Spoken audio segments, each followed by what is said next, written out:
Sud Radio, il est 8h13, vous le savez, c'est l'heure de retrouver Elisabeth Lévy. Bonjour. Bonjour Benjamin, bonjour à tous. Lévy sans interdit. Ce matin, vous souhaitez nous parler d'une conférence de presse, celle qu'a tenue Christophe Deloire, le secrétaire général de Reporters sans frontières. Oui, écoutez un peu d'abord. Notre travail, c'est de promouvoir la liberté, l'indépendance et le pluralisme du journalisme partout dans le monde. On juge personne pour ses opinions politiques et au contraire, on défend la possibilité pour chacun de pouvoir exprimer son opinion. On est voltairien et disons-le, si n'importe quelle opinion, et y compris bien sûr celles qui sont sur CNews, ne pouvaient pas trouver leur place à la télévision, on serait là. On serait là, y compris pour défendre CNews. Oui, alors moi, pardon, ces voltairiens, si vous voulez, qui ne partagent pas certaines idées et se battent pour qu'on ne puisse pas les exprimer, moi, franchement, je trouve ça presque drôle. Alors je rappelle, pour ceux qui ont raté un peu le feuilleton, saisi par Reporters sans frontières, le Conseil d'État a sommé l'Arcom de placer CNews sous surveillance, en comptabilisant un peu tout le monde. On reviendra, on verra comment ce que ça donne. Alors je précise, par honnêteté, que j'interviens régulièrement sur cette chaîne, ce qui n'interdit absolument pas de la critiquer. Mais voilà, une ONG qui œuvre à la liberté de la presse prétend défendre le pluralisme en exigeant le recadrage d'un média et plus si affinité. Et pourtant, d'ailleurs, avant que le Conseil d'État semble édicter, disons, une nouvelle interprétation de la loi et de nouvelles règles avec cette décision, l'Arcom estimait que la chaîne info de Vincent Bolloré satisfaisait à ses obligations. Alors, contrairement à ce que dit Christophe Deloire, sa requête ne vise évidemment que CNews, qui est cité 10 fois dedans, et il l'accuse d'ailleurs carrément de tricherie. Cette requête est fondée en plus sur un rapport franchement misérable, fait en regardant la chaîne 2 semaines il y a 2 ans, et d'ailleurs je vous renvoie à l'émission de Valérie Expert et Gilles Gansman avec François Jost. Oui, à retrouver effectivement sur sudradio.fr. Donc si je vous suis bien, Elisabeth, ça veut dire que pour vous CNews est irréprochable ? Mais évidemment pas, et d'abord c'est tout à fait sain que les médias soient critiqués, et aucun média n'est irréprochable franchement. Mais ce qu'on reproche, parce que c'est vivant un média, donc la vie n'est pas irréprochable, mais ce qu'on reproche à CNews, c'est d'avoir une ligne éditoriale, notamment dans le choix de ses sujets. D'ailleurs, François Jost, dans son rapport, note que ce ne sont pas les mêmes que ceux de BFM, comme si c'était en soi un problème. Bon, évidemment, donc tous les médias ont une ligne éditoriale, plus ou moins affirmée, mais pour RSF, on dirait qu'un média qui est progressiste et de gauche, c'est naturel, parce que là, ce ne sont pas des opinions, ce sont des vérités, et évidemment, ce n'est pas vrai dans l'autre sens. Or, moi, je crois que tout le monde devrait se réjouir de toute sensibilité qu'il y ait aujourd'hui, ou plusieurs médias de sensibilité conservatrice. Voilà, ça n'est pas grave. Au contraire, c'est très bien. Alors, on aurait pu avoir un beau débat sur ce qu'est le pluralisme, parce que évidemment, ce n'est pas 5 minutes pour Hitler, 5 minutes pour les Juifs. C'est l'affrontement des idées à la loyale, la discorde civilisée, ce que nous essayons de faire avec Françoise, l'esprit des Lumières plutôt que l'esprit de censure. En tout cas, ce n'est pas aux juges ni à Reporters sans frontières de distinguer entre les opinions acceptables et celles qui ne le sont pas. Christophe Deloire, dont l'association vit par ailleurs grâce à nos impôts, n'a absolument aucune légitimité pour distribuer des brevets de bon journalisme. Nous avons, et c'est normal, un régulateur, un gendarme des médias, c'est l'Arcom. Nous n'avons pas besoin d'un flic des médias. Merci beaucoup, Elisabeth Lévy. Et Françoise Degois nous a rejoint, ça vous fait réagir? Oui, ça me fait réagir.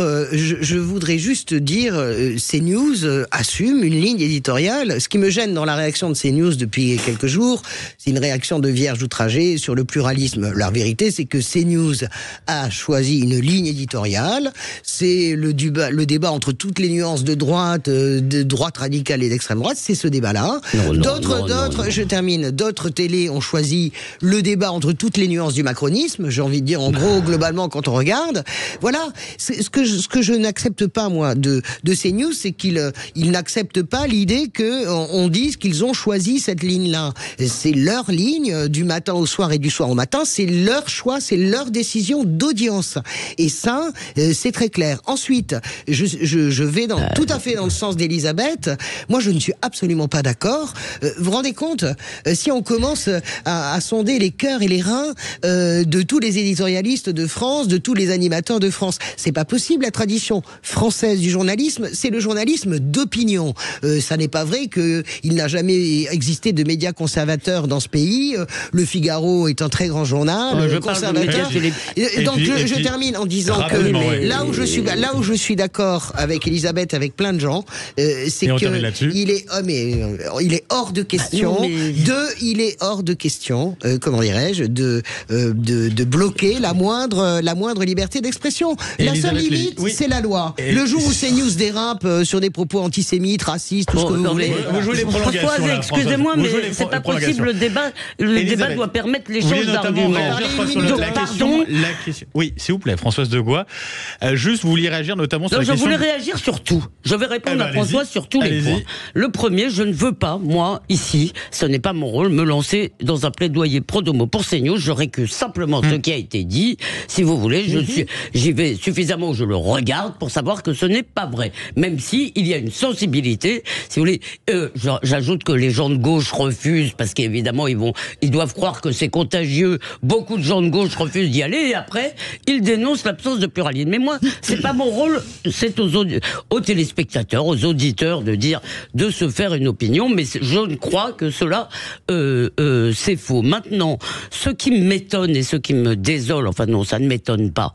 Si vous voulez, là, je ne parle pas de vous, François, c'est que il n'y ait pas, si vous voulez, quelles que soient les sensibilités des uns et des autres, notre bien commun, c'est la liberté. Et la liberté, d'ailleurs, suppose peut-être un peu une forme de foutoir, pardonnez-moi l'expression, idéologique. Oui. Moi, j'aime à causeur, si vous voulez, faire s'entrechoquer des idées de gens qui ne sont pas d'accord.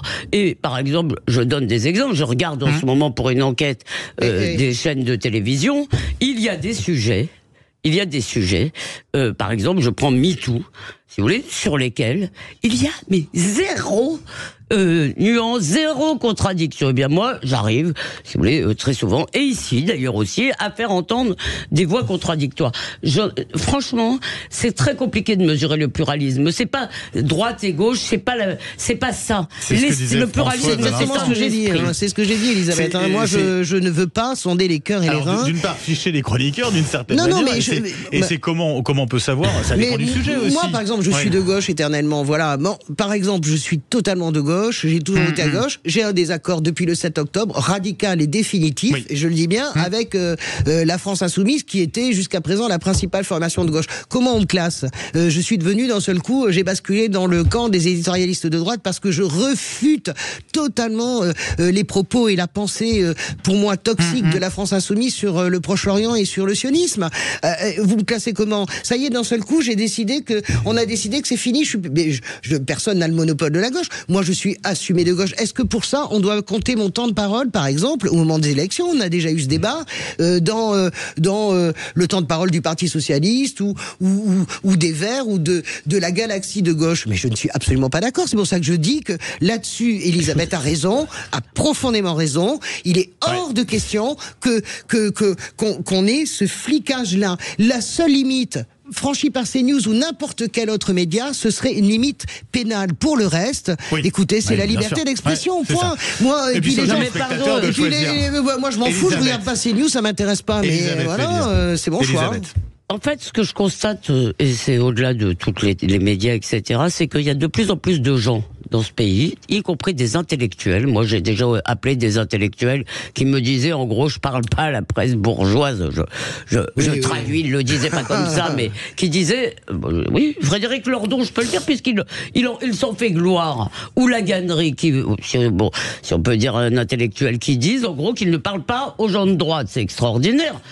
Et on a l'impression aujourd'hui, si vous voulez, que cette discorde civilisée, qui est le fondement, en réalité, de notre démocratie, eh bien, plus personne n'en veut. Que les gens préfèrent, si vous voulez, dans le fond, vivre dans un univers où rien ne va les choquer. C'est ce qu'on appelle la micro-agression, si vous voulez. Attention, si j'entends une opinion contraire à la mienne, je vais défaillir. Mais Elisabeth, pardonnez-moi de vous interrompre, mais c'est le cas. On va s'arrêter. C'est le cas des gens aussi qui regardent CNews. C'est dans tous les sens. C'est-à-dire que une grande partie des téléspectateurs téléspectateurs. dit le contraire. Je vois les réactions des téléspectateurs sous Twitter. Dès qu'il y a un intervenant de gauche, c'est donc eux aussi sont dans un confort. Ils ne veulent pas être dérangés comme les gens qui écouteraient un média de Mais gauche. j'ai jamais dit le contraire. Est-ce que j'ai cité On Nous reprend sommes dans un d'accord. instant aux grands hommes, aux grandes femmes aussi, la patrie reconnaissante. Ouais. On parle de Manouchian tout de suite sur Sud Radio. À tout à l'heure.